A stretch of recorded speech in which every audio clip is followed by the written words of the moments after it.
मेरे भी जीवन में कोई कहेगा क्या कमी है, तो अच्छे विपक्ष का अभाव ही मैं कमी महसूस करता हूँ। Good morning to all cockroaches. Cockroach Janata party के 6 मिलियन से ज्यादा फॉलोअर्स हो गए इंस्टाग्राम पर। हमारे फॉलोअर्स अब बीजेपी से भी ज्यादा हो चुके हैं। कॉकरोच जनता पार्टी के इंस्टाग्राम पेज को हैक करने की कोशिश की जा रही है।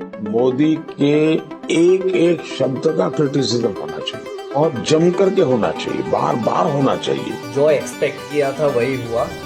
सरकार ने सीजेपी का ट्विटर हैंडल उड़ा दिया है फ्रेंड्स। यूथ की आवाज को, जेनजी की आवाज को दबाने के लिए इंडिया में अकाउंट ही बैन कर दिया है। क्या हुआ? बीजेपी डर गई। You are right. आप जो मेरी आलोचना करते हैं वो मेरे लिए बहुत बड़ा खजाना है, वो मेरे लिए गोल्ड माइन है। నమస్కారం అండి, this is #you cockroach party, cockroach Janata party. పాకిస్తాన్లో ఆల్రెడీ వీళ్ళు పార్టీ కూడా పెట్టేశారు. అసలు ఏంటి ఈ పార్టీ? మోడీ చాలా ఫీల్ అవుతూ ఉండేవాళ్ళు ఏంటంటే నాకు అపోజిషన్ లేదు, స్ట్రాంగ్ అపోజిషన్ లేదని. ఈరోజు ఇక్కడ చూస్తున్నాం కమలాన్ని తినేస్తున్న కాక్రోచ్. వాళ్ళు లిటరలీ కాక్రోచ్ పార్టీకి ఇప్పుడు నేను చూస్తున్నప్పుడు రైట్ నౌ 20.6 మిలియన్ ఫాలోవర్స్ వచ్చేసారు ఇన్స్టాగ్రామ్లో. బీజేపీకి 8.7, కాంగ్రెస్ బీజేపీని రెండింటిని సర్పాస్ చేసుకుంటా కాక్రోచ్ జనతా పార్టీ మనకి ఒక స్టార్ట్ అయిపోయింది. ఇది ఏంటి? ఇది జెన్జీ ప్రభంజనం. 2014లో యూపీఐ గవర్నమెంట్ని ఎలా దించేశారో అదే 2029 ఎన్నికల కోసం ఇప్పటి నుంచి ప్రిపరేషన్ స్టార్ట్ అయిందనిపిస్తుంది. జెన్జీస్ అందరూ ఎవరైతే నిరుత్సాహంలో ఉన్నారో వాళ్ళందరికీ ఇదొక భరోసా కింద కనిపించింది. చాలామంది వాంట్ టు వెంట్. ఇప్పుడు మనందరికీ ఆ పీస్ ఆఫ్ కేక్ వాక్ లాగా అనిపించిందండి ప్రతి ఒక్క సిచ్యువేషన్. మొన్నటికి మొన్న నీట్ ఎగ్జామ్స్ రాసిన పిల్లలందరూ మళ్ళీ they have to undergo the same stress. ఇది కేవలం ఎడ్యుకేషన్ మినిస్టర్ రెస్పాన్సిబిలిటీ తీసుకోవట్లేదు, ఆఖరికి అతన్ని బర్తరఫ్ కూడా చేయట్లేదు, అలాగే కంటిన్యూ చేయనిస్తున్నారు. ఇది చాలామందికి నచ్చట్లేదు. అండ్ సిబిఎస్ఈ ఎగ్జామ్స్లోకి మనం వెళ్తే క్వశ్చన్ పేపర్లో వాళ్ళు హేస్టీ కరెక్ట్ చేసామని వాళ్ళే రియలైజ్ అయ్యి వాళ్ళు రీకరెక్షన్కి ఎట్ నో ఫాల్ట్ స్టూడెంట్స్ దగ్గర నుంచి డబ్బులు వసూలు చేయటం. ఇది చాలామందికి మండిన విషయం. అప్పుడే వచ్చింది మనకి CJ statement. Chief justice of India ఆయన ఇచ్చిన స్టేట్మెంట్లో ఈరోజు ఫేక్ డిగ్రీస్తో వచ్చిన లాయర్స్ అవనండి చాలామంది కాక్రోచెస్లు అయ్యారు. పని పాట లేని వాళ్ళందరూ సోషల్ మీడియా యాక్టివిస్ట్ అంటున్నారు, ఆర్టీఐ అగేన్స్ట్గా ఉంటున్నారు, కాక్రోచెస్లో ఉన్నారంటే yes, why did they become cockroaches? ఈ విషయం కూడా ఆలోచించాలి ప్రతి ఒక్కళ్ళు. When the system is so badly rotten, అంటే ఇంత వ్యవస్థ కుళ్ళిపోయినప్పుడు బొద్దింకలు రాక ఏమవుతాయి? There are youngsters like cockroaches. They don't get any employment. They don't have any place in society. Some of them become media, some of them become social media, some of them become army.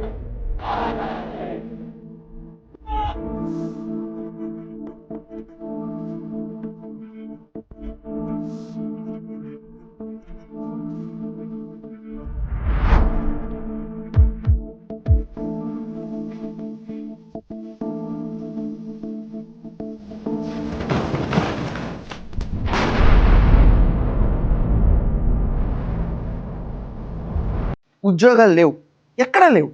మనం చూసుకుంటే సంక్షోభం, ఇంకా pink letters issue అవుతున్నాయి. ఇది కాకుండా ఇది starting of the dip. 2026 June ఇంకా మనం చూడలేదు. వీఆర్ జస్ట్ టిప్ ఐస్బర్గ్లో ఉన్నాం. ఒక్కసారి అది బ్రేక్ అయిన తర్వాత కింద పడే లోయలో ఎంత దారుణంగా ఉంటామో చూస్తాం. రూపీ ఈరోజు 96 రూపాయలు వెనకబడి ఉంది డాలర్ మీద. చూసుకుంటే $1 is 96 రూపీస్ దాటిపోయింది ఎప్పుడో. And free fall of rupee చూస్తున్నాం. ఇది కేవలం ఆర్థిక సంక్షోభం కాదు, ప్రభుత్వ వైఫల్యం. ప్రభుత్వం సరైన ఉపాధి కల్పించలేక ఇంతమంది డిగ్రీ స్టూడెంట్స్ మనకి ఇండియాలో ఉన్నారండి. చేతిలో డిగ్రీ ఉన్నా కూడా వాళ్ళు ఎక్కడ ఉద్యోగాలు చేయలేని పరిస్థితుల్లో వాళ్ళందరూ కష్టపడుతుంటే వాళ్ళందరినీ కాక్రోచెస్ అన్న సిజేఐ స్టేట్మెంట్. అండ్ మొన్న జరిగిన నీట్ ఎగ్జామ్స్, ఇది మన ఎడ్యుకేషన్ మినిస్టర్ పైన డైరెక్ట్ సైట్ చేస్తా కాక్రోచ్ జనతా పార్టీ వాళ్ళు దే హ్యావ్ ల్యాండెడ్.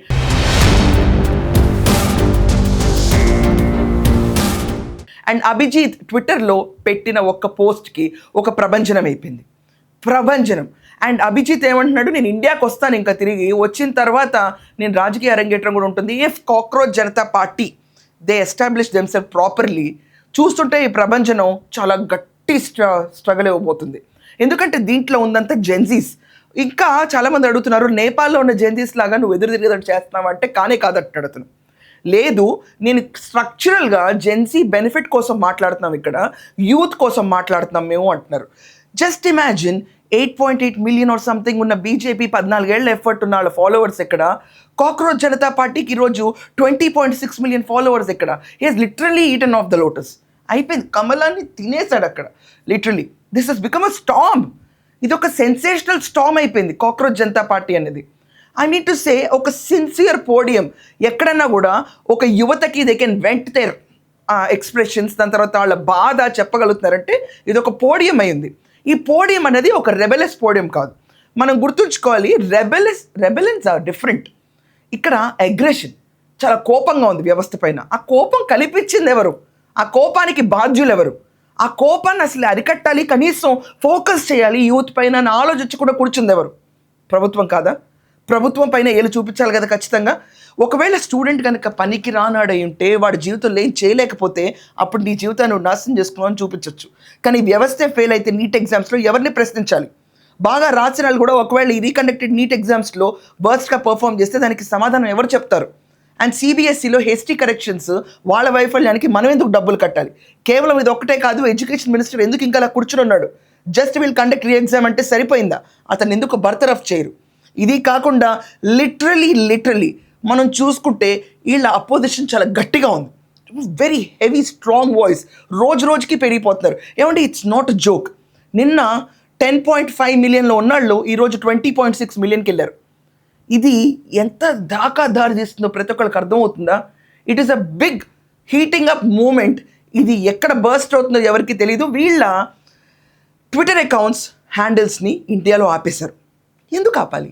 దేనికోసం భయపడాలి? ఇక్కడ ఆపితే ఇంకో వే ఎత్తుక్కుంటారు. వాళ్ళు కూడా అదే అన్నారు, we are cockroaches, will find our way అని. I mean like where is it going to stop? ఎలా ఆపుతాం మనం ఈ ప్రపంచాన్ని? ఆపలేము. It is impossible. ఆఖరికి వాళ్ళు ఇన్స్టాగ్రామ్లో లాగిన్ అడుగుతుంటే పాస్వర్డ్స్ రిపీటెడ్గా మారిపోయినాయి వస్తున్నాయి. Why you have to do this? Free will and free voice తప్పేంటి? ఒక సెక్షన్ వాళ్ళకి నచ్చింది, ఒక సెక్షన్ వాళ్ళకి నచ్చదు. It's quite common. దాంట్లో ఎవరు ఫోర్స్ రబ్ చేయట్లేదు కదా దీంట్లో. We are not force rubbing.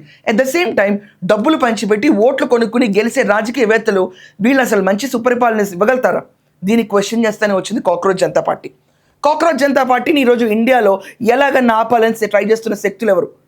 మీ అందరికీ తెలిసిన సమాధానమే, కానీ డైరెక్ట్గా చెప్పారే. రైట్ మనకు లేదు, ఎందుకంటే బయటకి ఇంకా రాలేదు.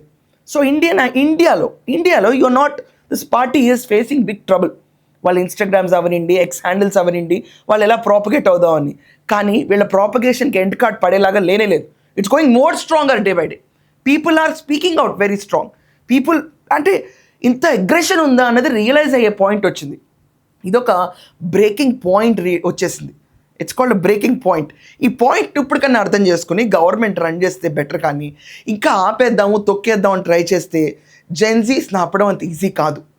తమిళనాడు ఎన్నికలు చూశారు, జెన్జీ ప్రభంజనం అంటే ఏంటో. అదన్నా ఎగ్జాంపుల్గా తీసుకుని ప్రభుత్వాలు ముందడిగేయాలని ఆశిస్తూ I'm closing my show. So cockroach Janata పార్టీని ఇండియాలో బ్యాన్ చేయడం కరెక్టా మీ దృష్టిలో? లేకపోతే let the Gen Zs also have their own voice అని చెప్పి మనం వదిలేయటం కరెక్టా? మీరు చెప్పండి, మీ ఒపీనియన్స్ ఏంటో కమెంట్స్లో. That's all for now. Thank you.